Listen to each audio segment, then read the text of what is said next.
Just having an interview with a person and kind of writing it up and putting a little color in is one thing, but a profile where you spend months possibly with somebody and you write something that has some kind of narrative and characterological dimension and may even resemble a short story except that it's all factual, that's something else again. That's a very hard thing to accomplish. I didn't really write anything like that until I got to the New Yorker.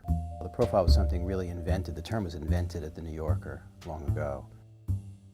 Very, very often, any young journalist being honest with himself or herself who listens to a tape of his interview with somebody will always come to the same conclusion. I talked too much. Big mistake. There was a very great journalist named A.J. Liebing, who himself was extremely voluble, big fat guy, big full of life, kind of Rabelaisian figure. And his technique of interviewing was to begin an interview by sitting across from whoever it was, an army general, a great chef, whoever it was, and do this. And inevitably, most of us want to be liked, want to make an impression, and we fill in empty space in an almost psychiatric way. There's a reason psychiatrists don't say anything for the most part. 99.5% of my time is spent as the editor of the magazine. The writing is something I do, I hate to say it, but for fun, because I like doing it more than I like sitting on a beach or going around a foreign city with a Kodak Instamatic. I like reporting and I like the act of writing with a closed door in a quiet room.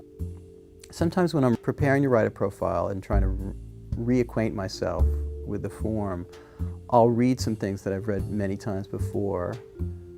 Gay Talese on Frank Sinatra, Kenneth Tynan on Johnny Carson, Mark Singer on Ricky Jay, the magician. All kinds of favorites that I have that I'll go back to.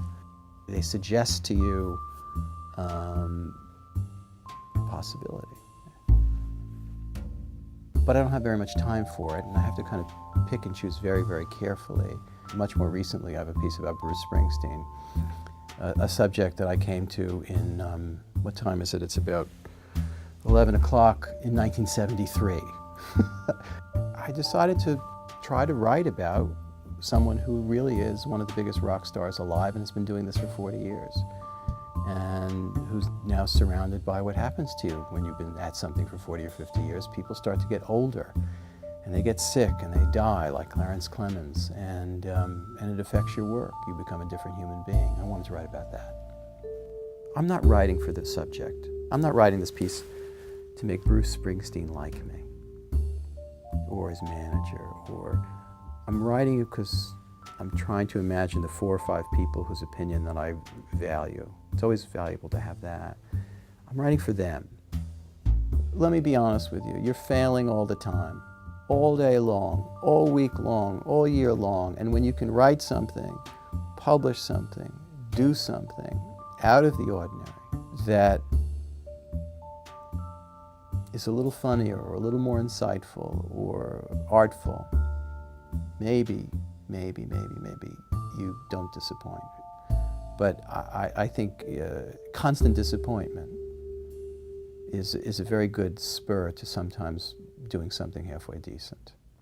If you're really self-satisfied all the time, you probably are a lousy writer.